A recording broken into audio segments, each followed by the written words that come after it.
నేను మచిలీపట్నం పోర్టుకి వెళ్ళొచ్చాను. పోర్టు చూశాను. సర్ప్రైజ్ ఇన్స్పెక్షన్కి వచ్చాను. దగ్గర 3,669 కోట్ల రూపాయల ఖర్చుతో పీపీ మోడల్లో ఈ ప్రాజెక్టు పూర్తి అవ్వాలి. అక్టోబర్ 2025కే పూర్తి చేయాల్సిన అవసరం ఉంది. కానీ పనులు మాత్రం 26% ఇప్పటికి పూర్తయినాయి. 24% 865 కోట్ల రూపాయల వర్త్ పనులు పూర్తయినాయి. రేపు ఎల్లుండో డెవలపర్ పిలిపించి గట్టిగా చెప్తాను. చెప్పి ఎట్టి పరిస్థితుల్లో 25కు పూర్తయ్యేట్టుగా ఈ ప్రాజెక్ట్ని స్పీడప్ చేస్తాం.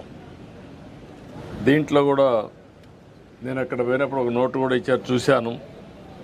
గవర్నమెంట్ ల్యాండ్ ఒక 32 ఎకరాలు ఇవ్వాలి.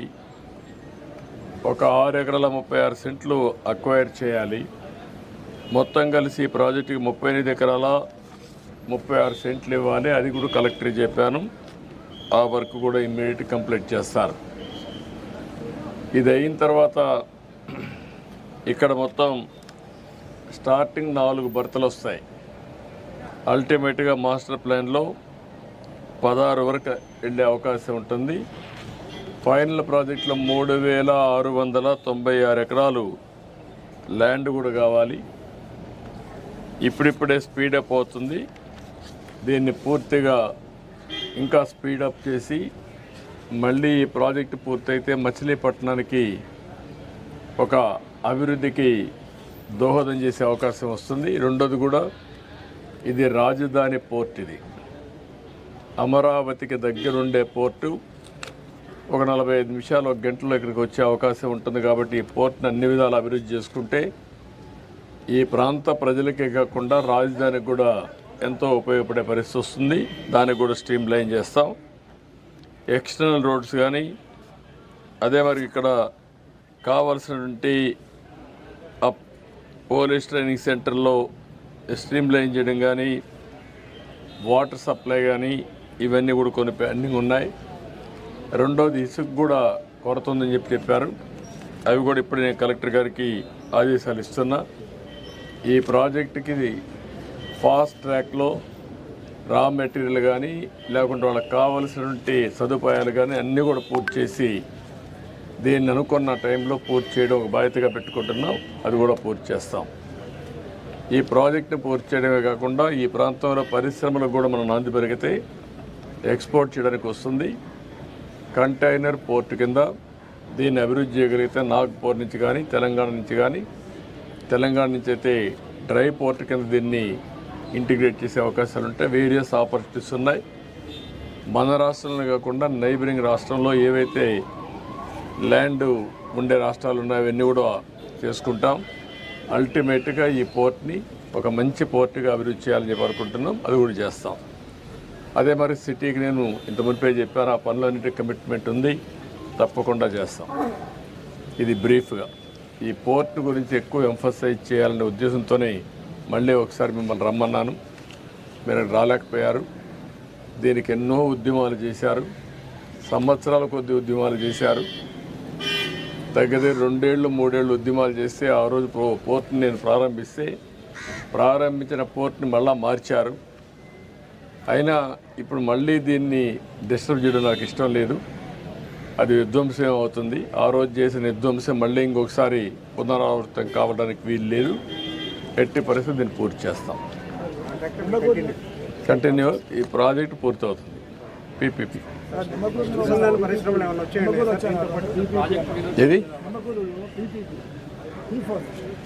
P4 అది కూడా వర్కౌట్ చేస్తున్న ఆ ఊరిని ఇప్పుడు టేకప్ చేస్తాం. ఫస్ట్ ఫేజ్లో ఆ ఊరిని టేకప్ చేసి మళ్ళీ రాష్ట్రం అంతా కూడా చేస్తాం. జనవరికి దీనికి లాంచ్ చేస్తాం ప్రోగ్రామ్ని.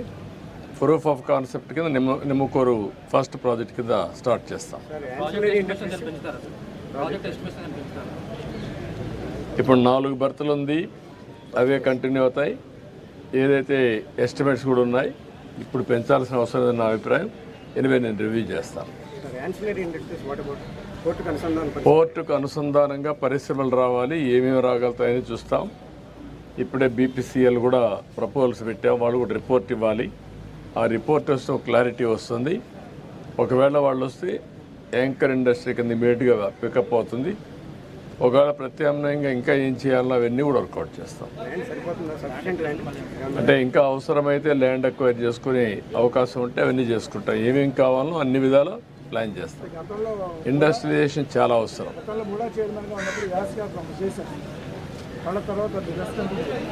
అందుకని ఇప్పుడు ఏంటంటే మెయిన్గా ముందు పోర్ట్ వస్తే చాలా ఇదవుతుంది.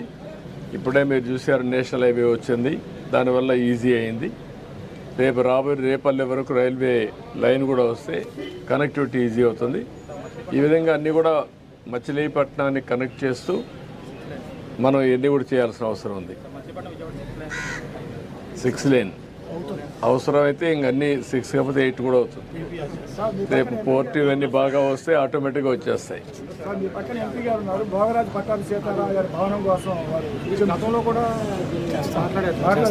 అది కూడా వర్కౌట్ చేద్దాం.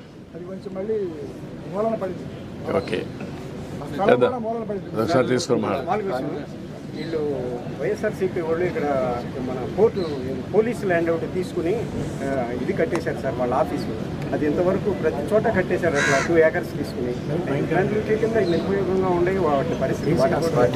అది అసలు ఏ విధమైన ఎస్టిమేట్ కాస్ట్ వేసుకుని వాళ్ళకి వెళ్ళి కట్టేసేసారు private contractor. Land 2 acres proposal government దగ్గర నుంచి ఏమన్నా అసలు దాని గురించి ఏమన్నా అసలు మీ దగ్గర నుంచి పర్మిషన్ తీసుకున్నారా లేదా మున్సిపాలిటీ పర్మిషన్ ఇచ్చింది? ఎవరు పర్మిషన్ ఇచ్చారు? Who gives the permission to construct? మీరు ఇప్పుడు మాట్లాడాలి కదా సార్. అడిగాం సార్, అడిగాం సార్. అప్పుడంతా మీరంతా గమ్మునున్నారు sir. Because I national media, because I don't care about అన్నీ. సరే మిమ్మల్ని కూడా మాట్లాడనే లేదు, మీరు కూడా ఇంట్లో నుంచి బయట రాలేదు. అందరి మీద మీరు అప్పటి నుంచి వచ్చి ఉంటే అంత పోరాడు ఉంటే మీరు ఆపలేకపోయాం కదా. మీరు కూడా దాన్ని ఏం చేయాలో డెఫినెట్గా యాక్షన్ తీసుకుంటా. ఏమ్మా కాదు, దీనికోసం కాదు. ఆ రోజు అందరం పోరాడాం, మీరు పోరాడారు, మేము కూడా పోరాడాం. అదే అన్నీ పోరాడాం. తప్పకుండా అది కూడా నేను ఓపెన్ మైండ్తో ఉన్నాను. నేను తెప్పిస్తాను, ఇన్ఫర్మేషన్ తెప్పిస్తాను. ఆ బిల్డింగ్స్ ఎట్లా కట్టారు అవన్నీ కూడా తెప్పించి ఏం చేయాలో డెఫినెట్గా నేను మీరు చెప్పింది నాకు అర్థమైంది. ఇది ప్రజల ఆస్తుల్ని ఇష్టానుసారంగా దోచే పరిస్థితికి వచ్చారు, కరెక్ట్ కాదు. ఏం చేయాలి నేను చేస్తాను. దీనికి నేను చెప్పాను చాలా పనాది బెస్ట్ కాలేజ్ ఇది కాపాడుకోవాలి. ఇది తక్షణమే నేషనలైజ్ చేస్తాం, రాష్ట్ర ప్రభుత్వం తీసుకొని దీన్ని ఏ విధంగా ముందు తీసుకుపోవాలో తీసుకెళ్తాం. నేషనలైజ్ కూడా కాదు, ప్రైవేట్ కాలేజీ కూడా కాదు. ఇది గవర్నమెంట్ సొత్తే. ఇది ఎండోమెంట్లో ఉంది. మళ్ళా స్టేట్ తీసుకుంటాం, మొత్తం డెవలప్ చేస్తాం. ఏవైతే బినామీ ఉన్నారో అందరినీ కూడా తీసేస్తాం, ప్రక్షాళన చేస్తాం. మళ్ళీ పూర్వ వైభవం తేవడానికి గుర్తుండే విధంగా దీన్ని డెవలప్ చేస్తాం.